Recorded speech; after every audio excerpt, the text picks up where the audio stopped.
One of the subjects I was indifferent about in junior high school was fine art. Sometimes I liked it. I enjoyed some activities like molding, sculpturing, using clay or paper to make something. But other times I hated it. Things like drawing and painting. Count me out. I wasn't particularly very good at that. However, there was one assignment that I could never forget about, and it was on a topic called sequence. The instruction was get a white, large cardboard, divide it into 12 equal squares. After that, create a design using shapes. So like triangles, squares, semicircles, whatever you want to do, create a design. And I think I chose triangle, square, and a semicircle. I can't remember how I did it, but I think the triangle was in the square and then the semicircle was hanging over it. So I made that design, and then the third thing is to transfer that particular design into all the 12 squares. So doing the same thing, the same diameter, the same length, the same breadth into the same square, and then painting it the same way. So I replicated that design on each of the 12 squares and painted it the same way. The last instruction was to erase the lines that we used to demarcate the squares. After doing all of this, it came out to be a beautiful piece of art. I couldn't believe that my not so artistic self made such a beautiful piece of work. That experience really made me happy and I couldn't forget about it. So, creating a design, replicating it exactly on each of the square turned out to be a very beautiful piece of artwork. Similarly, humans are product of sequence and patterns which are formed from experiences or upbringing. Science explains that one person may look like another person because of DNA, which in itself is a sequence of nucleotide, which then forms a gene or a trait. I'm not going to bore you with all the science. What I'm trying to say is that patterns or habits are formed from early childhood through repeated activities, experiences, things that were taught by parents or guardians, or even life experiences. We are all product of repeated words, instructions, activities that have shaped us. Patterns can be beautiful, just like my beautiful piece of art, but sometimes they can be quite unhealthy. Some patterns have served us while they should and then became unhealthy. So we should be checking the patterns that we have. Many years ago, one of my mentors took me to a neuro-linguistic meeting.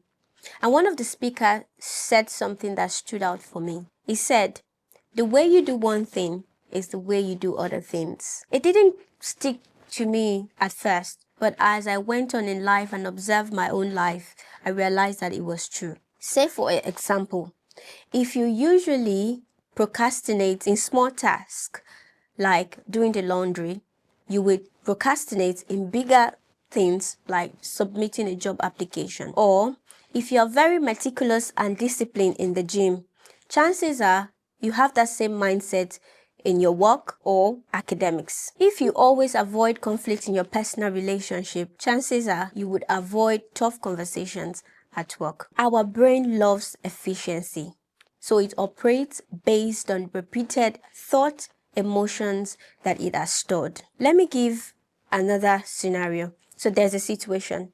The situation is you overcommit to a task. Your patterned response is that you have a fear of missing out or you are a people pleaser. Then the reflection that happens in your life over time is that you become burnout in multiple areas of life. Unless interrupted, pattern persists. This is similar to Newton's first law of motion, which states that an object will remain in the same position unless acted upon by an external force. This means that if no new ideas or challenge disrupt your habitual pattern, they will continue to guide you to get the same result, the same feeling of frustration. The good news is that God gave us the ability to reinvent ourselves. There's something in science called neuroplasticity. The neurons in the brain, which are chemical messengers that send message to different parts of our body, have the ability to reproduce itself.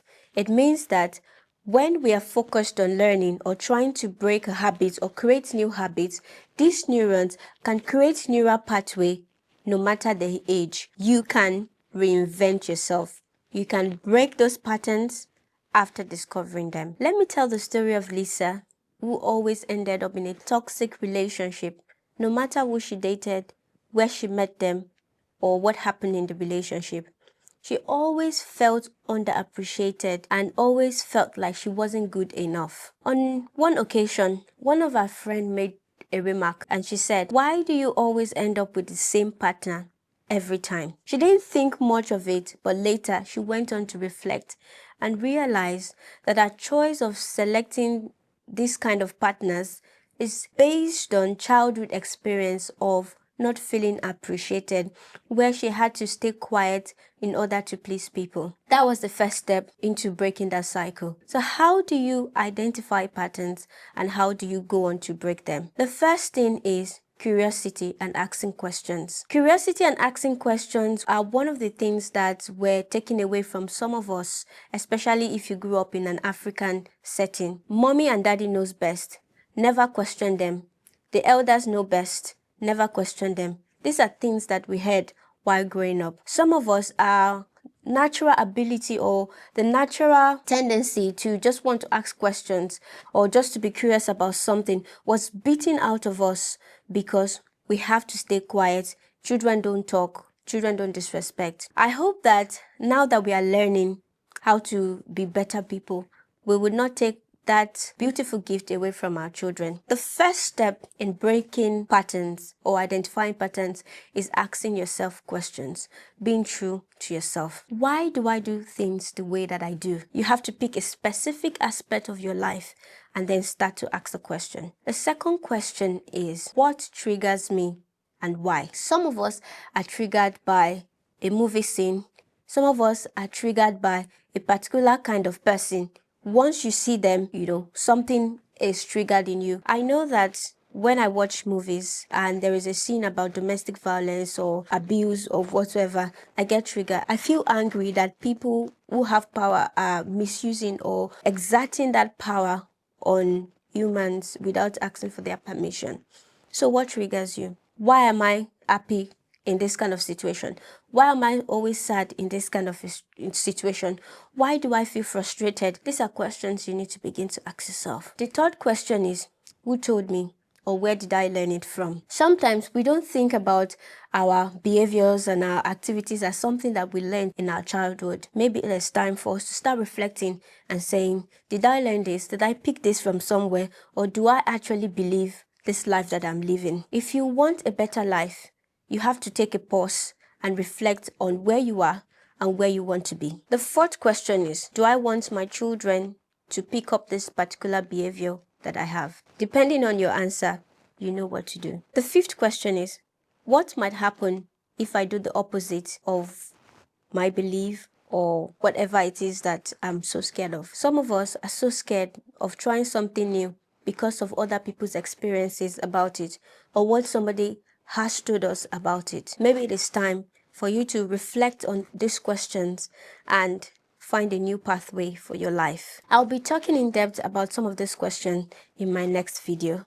So, subscribe, comment, like, share, and I'll see you in my next video. Until the next time, bye!